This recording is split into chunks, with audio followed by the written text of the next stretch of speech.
पति 2 दिन के लिए ऑफिस के काम से दूसरे शहर जा रहा था तो पत्नी से बोला कि चलो तुम्हें तुम्हारे मायके छोड़ देता हूँ।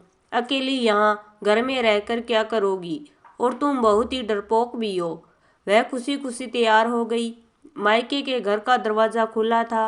माँ और बाबा बाहर बालकनी में बैठे खाना खा रहे थे।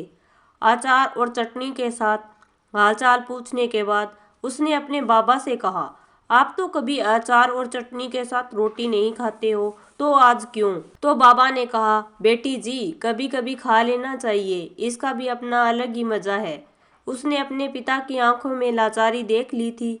उतने में भाभी बाहर आई और चेहरे पर झूठी मुस्कान सजाए पूछने लगी, रहने आई हो? उसने खुश होते हुए कहा, भाभी मेरे पति 2 दिन के लिए दूसरे शहर गए हैं तो मुझे यहाँ छोड़ गए।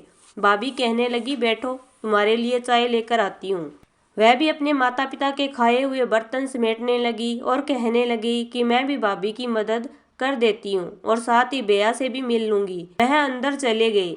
बर्तन किचन में रखकर वह भाई के कमरे की ओर चल पड़ी तो उसे भाई और भाभी की बातों की आवाज़ सुनाई दी। भाभी भैया से कह रही थी, तुम्हारी बहनें ब्याह कर तो गई है लेकिन अम्मा की चौखट ना छोड़ी अभी तक। जिसका भी दिल करता है मुंह उठाकर बच्चे समेत चली आती है। तो भैया गुस्से से कहने लगे, तेरा क्या खाती है, यहाँ नहीं आएगी तो और कहाँ जाएगी? तो भाभी ने भी दनाते हुए कहा, बस अब मुझसे नहीं होते तुम्हारे खानदान वालों की सेवा। तुम्हारे माँ बाप को संभालती हूँ, उन्हें खाना देती हूँ, यही एहसान समझो। भैया और भाभी की बातें सुनकर वह सन्न रह गई। उसकी आवाज़ तो उसके मुंह में ही दबकर रह गई और वह उल्टे पांव वापस होने लगी। थोड़ी देर बाद फोन पर झूठ मूठ का बात करते हुए बाहर निकली। अच्छा माँ जी, आप लोग आए हैं, गांव से पहले ही बता देते तो मैं मायके नहीं आती।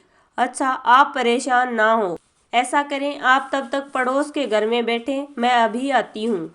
माँ बाबा ने देखा तो आश्चर्यचकित होकर पूछने लगे, बेटा क्या हुआ, अभी आई थी और अभी जा रही हो?